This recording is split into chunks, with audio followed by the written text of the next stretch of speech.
நாம் தமிழர் கட்சியின் தம்பிகள் மே 18 தமிழர் எழுச்சி மாநாட்டுக்காக இரவு பகல் பாராமல் விழா நடைபெறும் திடலில் தங்கியிருந்து மிக அர்ப்பணிப்போடு பணி செய்து கொண்டிருக்கின்றார்கள் என்பது உண்மையிலே மெய்சிலிர்க்க வைக்கின்றது. இதுவரை வரலாற்றிலேயே எந்த ஒரு கட்சியிலும் இல்லாத கடமை கட்டுப்பாடு அர்ப்பணிப்பு மிக்க தொண்டர்களை உருவாக்கிய பெருமை அண்ணன் செந்தமிழன் சீமான் அவர்களையே சேரும்.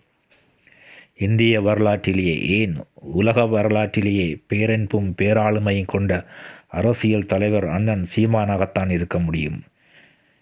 எந்த ஒரு எதிர்பார்ப்பும் இல்லாமல் பணம் பதவி எல்லாவற்றையும் புறம் தள்ளி வெற்றி ஒன்றே நமது இலக்கு என்ற நோக்கத்தோடு தனி ஒருவனாக பயணிக்கும் உலக தமிழினத்தின் கடைசி ஒற்றை நம்பிக்கை செந்தமிழன் சீமானின் வழிகாட்டுதலில் பயணிக்கும் தம்பிகள் படையணி ஒவ்வொருவரும் மிக மிக அர்ப்பணிப்புடன் பணி செய்து வருகின்றமையானது 2026 தேர்தலில் மாபெரும் திருப்புமுனையை ஏற்படுத்தும் என்பதில் எந்தவித சந்தேகமும் இல்லை.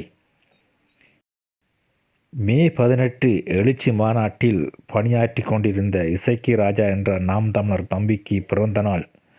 ஆனால் அவர் அதை பொருட்படுத்தாமல் கடமை உணர்வோடு தனது பணியை செய்து கொண்டிருந்தார்.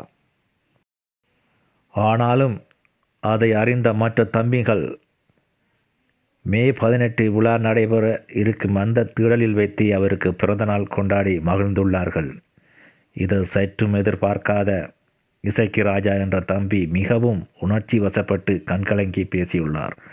உண்மையிலே நாம் தமிழர் கட்சியின் செயற்பாடுகள் எல்லாமே மிகவும் வியப்பாகவும் ஆச்சரியமாகவும் இருக்கின்றது.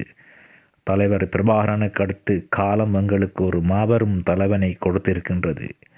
இந்த தலைவனின் வழிகாட்டுதலில் மிக விரைவில் இலக்கை அடைவோம் என்பதில் உறுதியாக இருப்போம். நன்றி. நாம் தமிழர்.